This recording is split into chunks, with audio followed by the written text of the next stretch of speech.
Capítulo segundo. Consecuencia o catástrofe. Hitler en la historia de Alemania. Desde entonces no ha dejado de plantearse la cuestión de si ese final había sido previsible y si detrás del encanto de las viejas fachadas prusianas de los históricos palacios de la Wilhelmstrasse no se divisaba ya claramente aquel paisaje desolado y devastado, con los sillares de hormigón del búnker del Führer, es decir, si hay que considerar a Hitler el resultado casi forzoso de la historia del país, siendo entonces una consecuencia alemana en mucha mayor medida que, según la célebre expresión del historiador Friedrich Meinecke, una catástrofe alemana. La formidable ola de entusiasmo que acompañó la toma del poder, aun si fue generada por una astuta puesta en escena y constantemente reavivada, invalida ya de entrada cualquier afirmación que pretenda ver en ella un accidente de la historia. No cabe duda de que en el júbilo, en los desfiles de antorchas, en las marchas multitudinarias y las asambleas con fuegos nocturnos en las cumbres, en todo aquello que forma parte de la imagen de la primavera de 1933, podían percibirse sentimientos de inseguridad y durante bastante tiempo la población se preguntaba si con aquellos hombres nuevos el país no se metía en una aventura descabellada o cuando menos poco convincente. Pero la fuerza imparable con que se apropiaban de las posiciones clave de la política tenía su particular y desconcertante poder de persuasión. Pronto, la República de Weimar no fue para muchos sino un simple episodio, y ningún recuerdo, ninguna brizna de piedad hizo difícil la despedida. Al cabo de tantos años de una estatalidad desacertada, apareció como ante una consigna la voluntad de atreverse a un nuevo comienzo, y esa voluntad barrió, en una mayoría de gente que iba rápidamente en aumento, todas las dudas. Al mismo tiempo, el orden nuevo que pronto fue perfilándose no solo ganó partidarios y pese a toda bajeza y vulgaridad, motivos, sino que tal como sus prohombres no cesaban de proclamar a los cuatro vientos, hasta se adueñó del porvenir. Fueron esas circunstancias que acompañaron la toma de poder las que dieron pie a la opinión de que los alemanes, tras unos años de forzada adaptación a la democracia, al Estado de Derecho y a valores occidentales, volvieron entonces, por decirlo así, a su propio ser y con ello al escandaloso papel que por lo visto habían representado en Europa desde tiempos inmemoriales. Las primeras interpretaciones contemporáneas de aquellos acontecimientos construyeron a menudo largas listas de antepasados desde Arminio el Querusco, pasando por los emperadores medievales, continuando con Federico el Grande y llegando hasta Bismarck, y en todos ellos encontraron a cada paso y ya mucho tiempo antes de Hitler un latente hitlerismo. El resultado fue que, como quiera que se observasen las cosas, en la historia alemana no había ni hechos ni figuras inocentes. Incluso a través de la idílica honradez del Vormars pululaban los fantasmas del servilismo y la estrechez de espíritu, y a ninguna mirada experta podía ocultársele que esa nación estaba íntimamente convencida de que tenía una vocación específica en el mundo y, si fuese necesario, contra el mundo. Nota de la traductora. Vormars, literalmente premarzo. En la historia de Alemania, el periodo entre el Congreso de Viena de 1815 y la Revolución de marzo de 1848, etapa pacífica pero llena de tensiones que desembocaron en la Revolución de 1848. Fin de nota. Visto así, el romanticismo alemán no fue otra cosa que una tendencia, recubierta por imágenes engañosamente delicadas a la crueldad y al odio al mundo, un anhelo de retornar a los bosques, que como ahora parecía evidente, a ese extraño pueblo siempre le fueron más familiares que la civilización, la constitución y los derechos humanos. El jefe de las SS, Reinhard Heydrich, tocando el violín y emocionado por la magia de una sonata de Schubert, vino a convertirse durante algún tiempo en una especie de cliché representativo del alemán. Esa manera, sumaria por lo general, de presentar el carácter y la historia de los alemanes prácticamente ha desaparecido en su conjunto. porque en el fondo así se daba la razón a posteriori a la tesis nacionalsocialista, según la cual Hitler no solo era el heredero legítimo de Prusia y del Reich de Bismarck, sino también quien llevó la historia alemana a su consumación. En cambio, sí ha permanecido y ha sido analizada en una ya inabarcable serie de estudios la cuestión de las líneas de unión que pueden trazarse desde el pasado hasta Hitler y hasta la ideología que posibilitó o al menos favoreció su ascensión. En la fundamentación de esas conexiones se han buscado huellas que se remontan hasta muy atrás para perderse en algún lugar de la arena de la historia.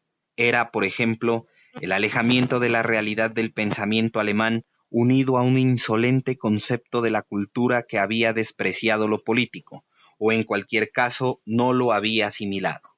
Estaban además los elementos antiliberales de las estructuras sociales, los reflejos del Estado absolutista, así como también el carácter reaccionario, que no pocas veces salía ferozmente a la superficie, de las élites que tenían el poder y cuya superioridad seguía siendo indiscutible, toda vez que la burguesía alemana no había desarrollado en ningún momento una conciencia de clase burguesa.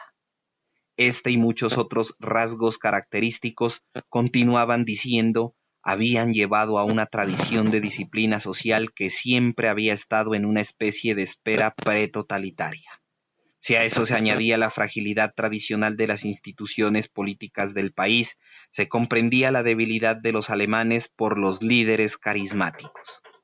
Por otra parte, la condición previa siempre había sido que las órdenes que venían de ellos fuesen acordes con la tendencia prioritaria del pensamiento alemán.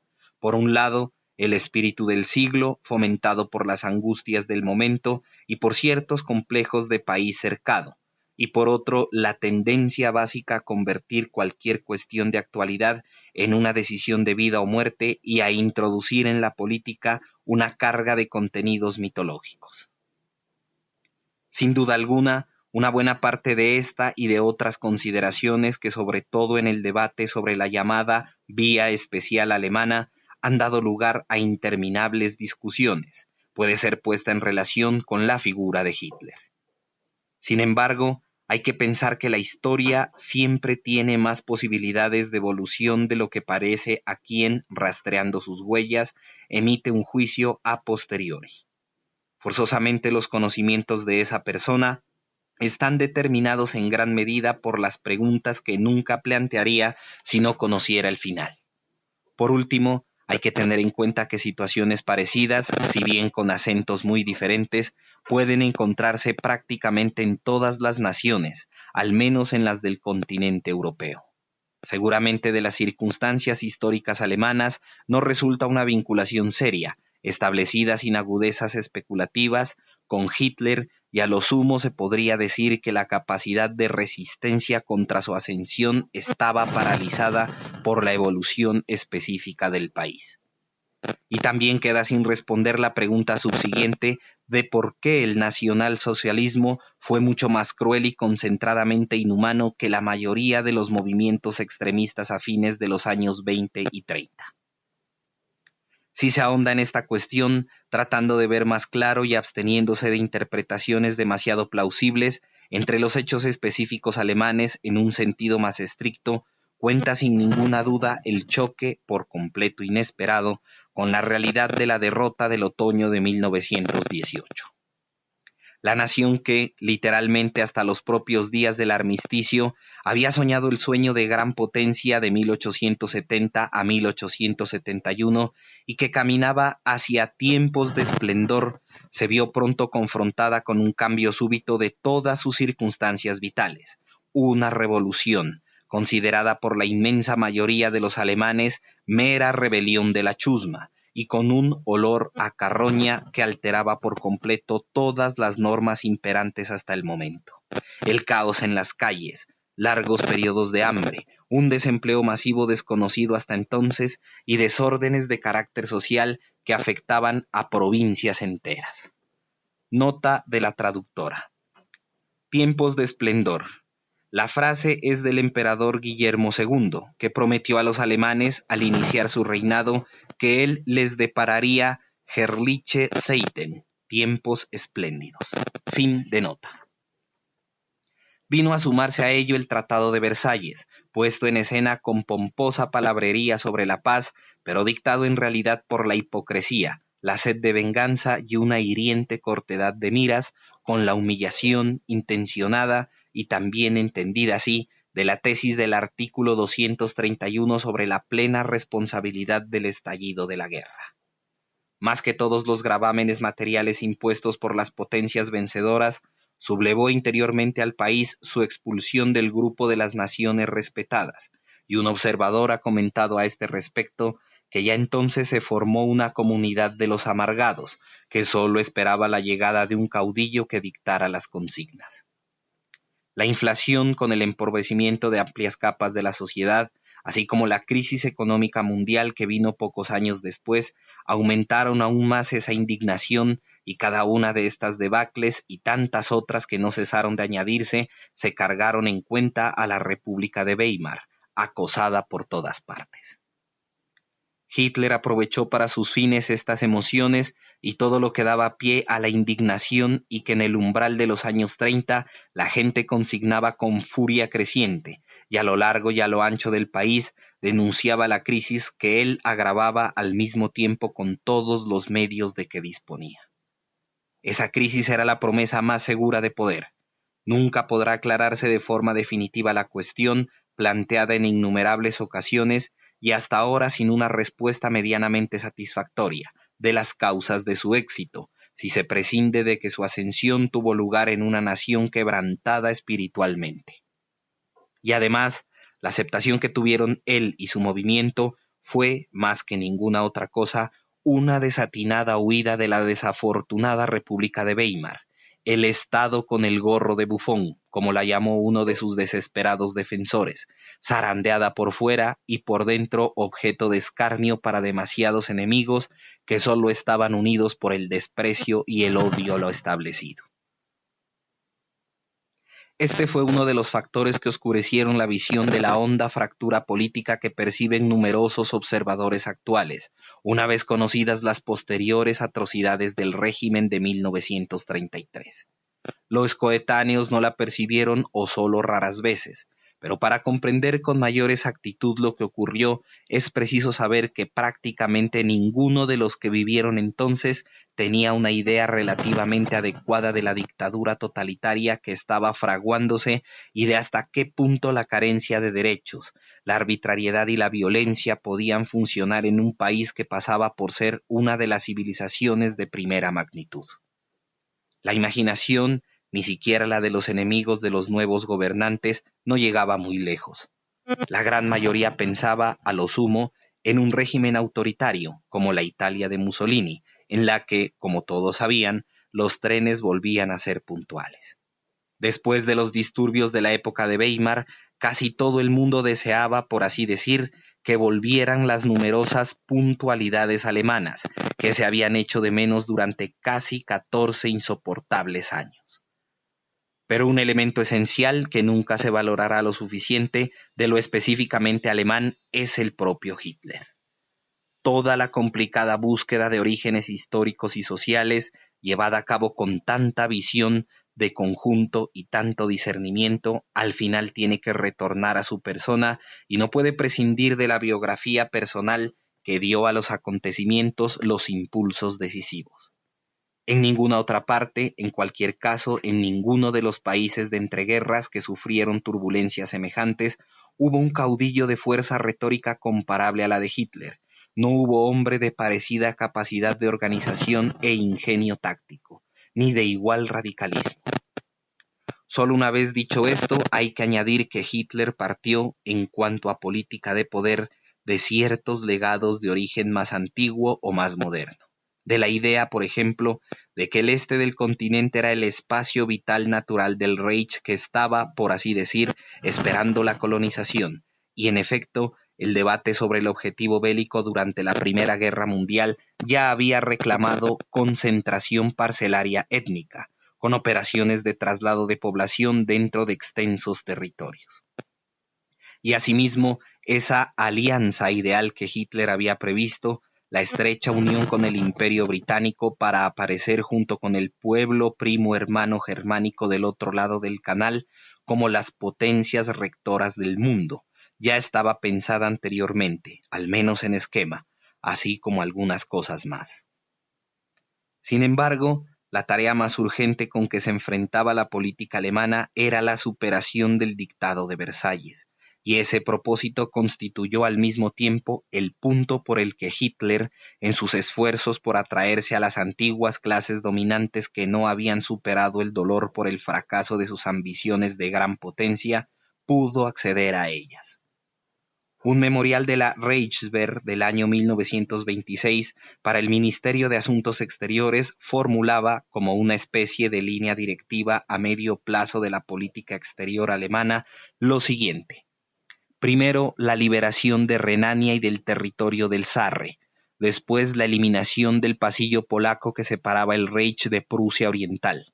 La recuperación de la Alta Silesia polaca, la anexión de Austria y finalmente la ocupación de la zona desmilitarizada.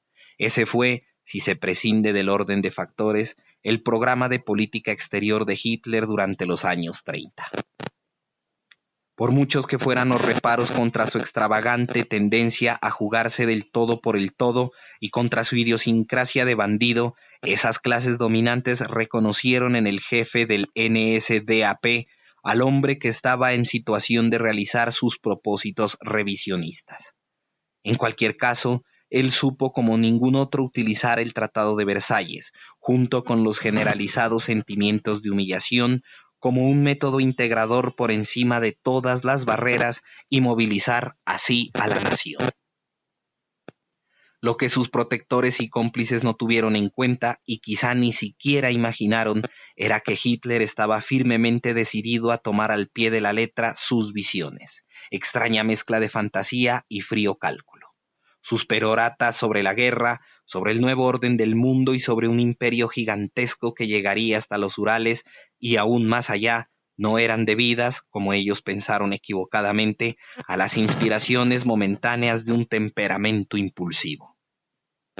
Mientras que ellos querían superar el oprobio que les habían hecho sufrir las potencias vencedoras y recuperar las antiguas fronteras, aunque eso sí, provistas de algunos aditamentos, él no apuntaba con su política ni a antiguas ni a nuevas fronteras. Lo que él quería ganar eran nuevos espacios, millones de kilómetros cuadrados de superficies conquistadas y, como comentó en alguna ocasión, despobladas mediante una operación endiablada. En la base de eso había una sed de espacio que nunca tenía bastante y que consideraba cada nueva adquisición punto de partida para nuevos avances. Hay quien sostiene la opinión de que ni siquiera esas ideas rompieron la continuidad, porque básicamente ya habían sido desarrolladas por los pangermanistas o en las concepciones sobre el este expuestas por Ludendorff.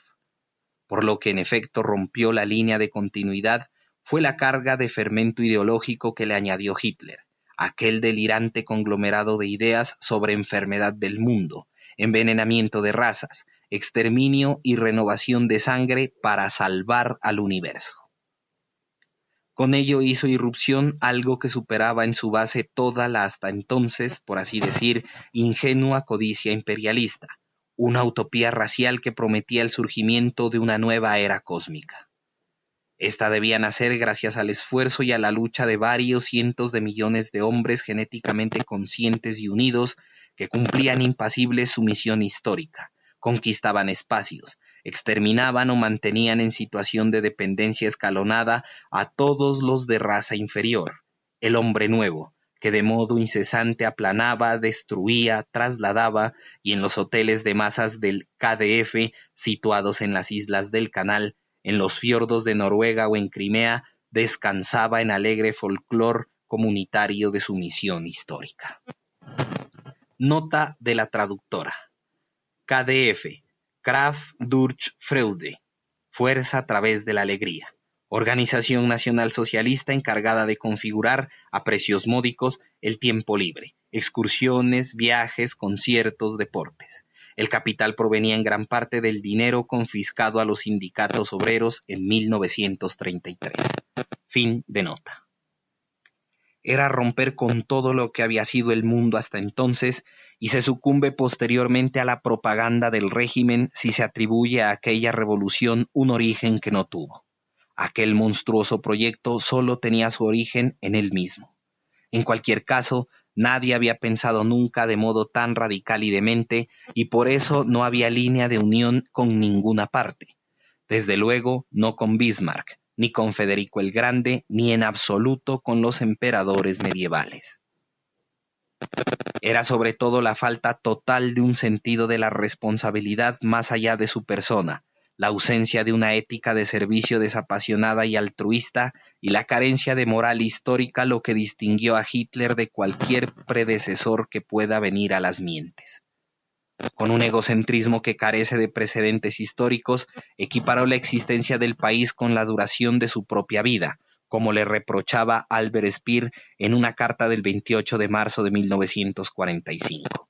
Más aún que en las osadas empresas del comienzo, desde la ocupación de Renania en el año de 1936, cuando durante 24 horas estuvo temblando por su futuro político, hasta la ocupación de Praga en la primavera de 1939.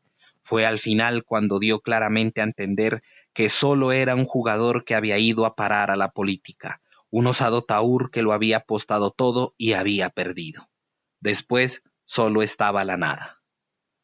Uno de los más radicales generales del partido, el ayudante en jefe de Hitler, Wilhelm Burgdorf, que hacía alarde de su inmenso idealismo para con el Führer y el pueblo, se enzarzó en una discusión en uno de los últimos días del búnker con el secretario de Hitler, Martin Bormann. En el curso de la exaltada disputa, Burgdorf le dijo a voz en grito al todopoderoso hombre de la antecámara de Hitler que su entrega incondicional a la causa común le había valido el desprecio de los demás oficiales y que tuvo que aguantar que le llamaran traidor, pero que ahora comprendía que sus enemigos habían tenido razón, que su idealismo había sido falso y él un ingenuo y un necio.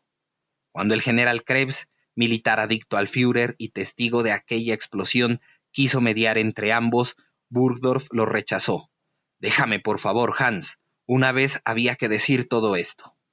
Los oficiales jóvenes, continuó Burgdorf, han ido a la muerte por centenas de millares, pero él se preguntaba por qué causa. La respuesta era ni por la patria ni por el futuro. Solo ahora, continuó, lo había visto claramente. Han muerto por vosotros. Millones de personas inocentes han sido sacrificadas, mientras que vosotros, los líderes del partido, os enriquecíais con el patrimonio del pueblo. Vosotros habéis celebrado banquetes, acaparado inmensas riquezas, expoliado señoríos, construido palacios, habéis nadado en la abundancia y engañado y oprimido al pueblo. Habéis mancillado nuestros ideales, nuestra moral, nuestra fe, nuestra alma. El hombre no ha sido para vosotros sino el instrumento de vuestra insaciable ansia de poder. Habéis destruido nuestra civilización secular al pueblo alemán. Esta es vuestra terrible responsabilidad. Tras esas palabras, sigue diciendo el informe, se hizo un completo silencio en el búnker. Después, Bormann habló, frío, superior y untuoso. Pero querido, no tienes que personalizar. Si todos los demás también se han enriquecido, yo quedo libre de culpa. A tu salud, amigo. Antes de que Wilhelm Burgdorf se suicidara unos días después, Hitler vino a darle la razón, por decirlo así. Después de una de las últimas conferencias, el 27 de abril de 1945, habló aludiendo a una frase de Richelieu, de todo lo que tenía que dejar al morir, las grandes empresas y los más caros recuerdos. Pero después apareció de nuevo el jugador que había sido toda su vida, el taur fracasado, y también, y no en pequeña medida, el hombre venido de ninguna parte que estaba a punto de desaparecer en la nada, dejando tras sí una gigantesca huella de ruinas de todo género. ¿Qué significa todo esto?, dijo con un gesto desdeñoso a los militares allí reunidos. Alguna vez habrá que dejar atrás esta mamarrachada.